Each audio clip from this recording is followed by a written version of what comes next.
cafe doors swung open with the sound of rain following behind her.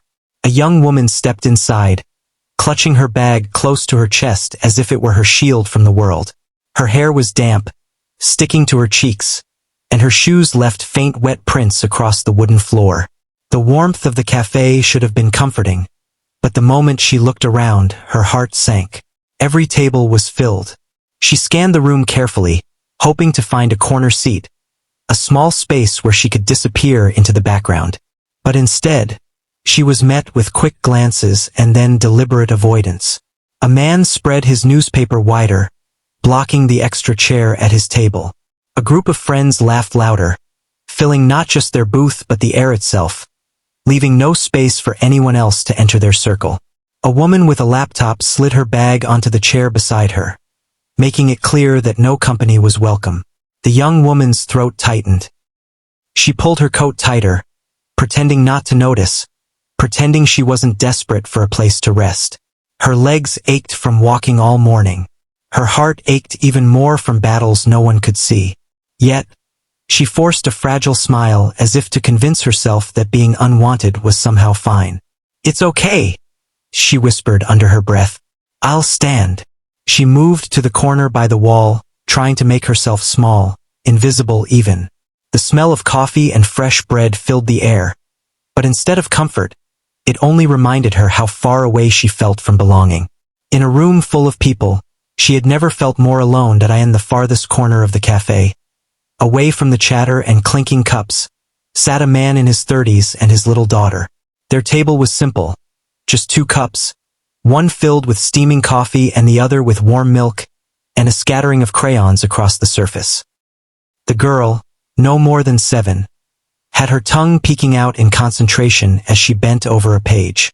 Her tiny hands moved with certainty, filling the paper with bright suns, stick figures, and crooked rainbows. She hummed softly, her world safe and full of color.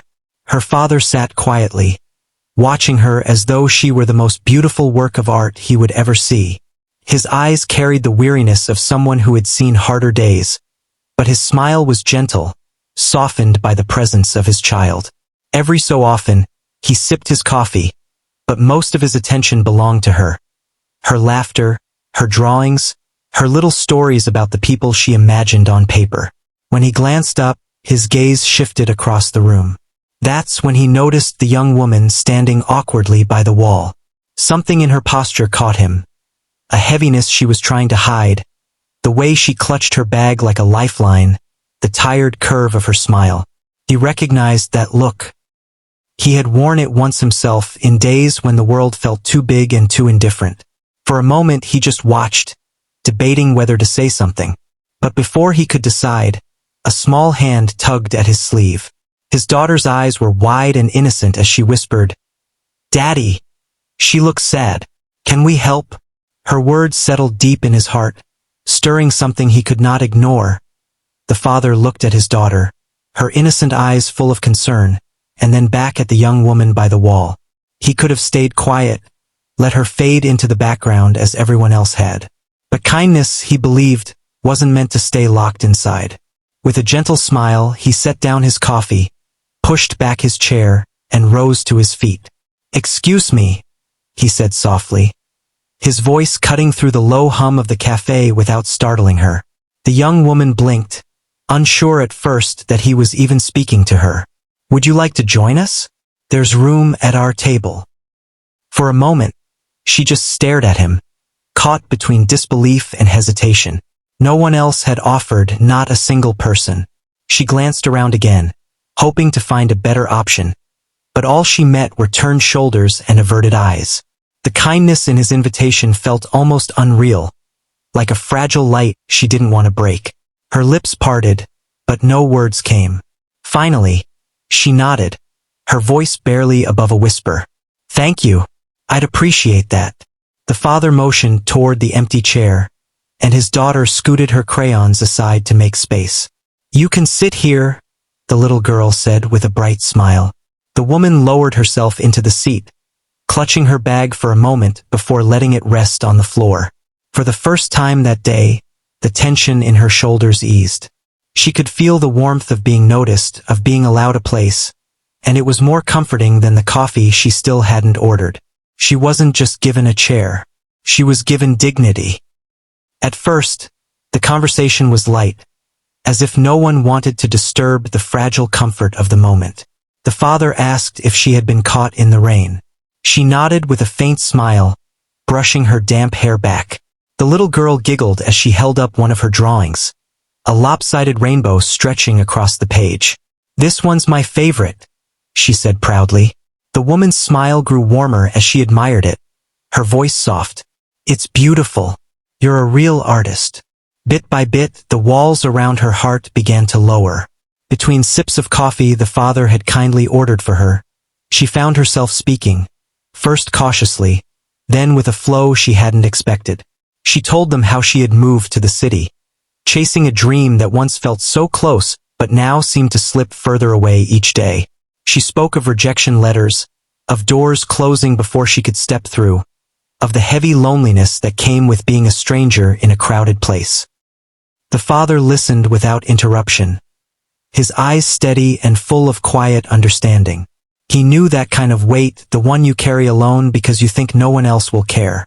The little girl, sensing the heaviness in her words, slid another paper across the table. This one showed a big yellow sun, its rays stretching outward, covering the page in brightness. "This is for you," she said, her small voice sure and sincere. The woman held the paper as tears welled in her eyes, tears not of despair, but of something healing. In that simple drawing, in that small gesture, she felt hope being handed back to her. For the first time in weeks, maybe months, she believed she wasn't invisible. Time passed more quickly than she realized. The rain outside had eased, and golden rays of sunlight now spilled through the cafe windows, painting the wooden tables with warmth. The young woman glanced at her watch and sighed softly. As much as she wanted to stay, she knew she had to leave. She rose from her chair, hesitating for a moment as if she didn't want to break the spell of kindness that had wrapped around her that afternoon. Her hands trembled slightly as she gathered her bag, but her voice was steady, filled with gratitude. "Thank you," she whispered, her eyes meeting the father's. "You have no idea what this meant to me. I came in here feeling invisible, like I didn't belong anywhere. But you reminded me that people still care." The man gave a small, reassuring smile. "Sometimes," he said gently, "we just need someone to sit with. Don't give up. The hard days don't last forever." Beside him, the little girl beamed, waving her small hand with all the energy her tiny body could hold. "Bye. Don't forget your sunshine," she said, pointing to the crayon drawing still in the woman's hands. The woman clutched it close to her chest, as if it were more valuable than gold. When she stepped outside, the world felt different. The sky, once gray and heavy, now opened into blue, the air fresher after the rain. Her steps were lighter, no longer dragging with the weight of loneliness. She carried not just her bag but a piece of hope, a reminder that even when the world turns away, one act of kindness can lift someone back to their feet. And as she disappeared into the sunlit street, her heart whispered, "I'm not alone anymore."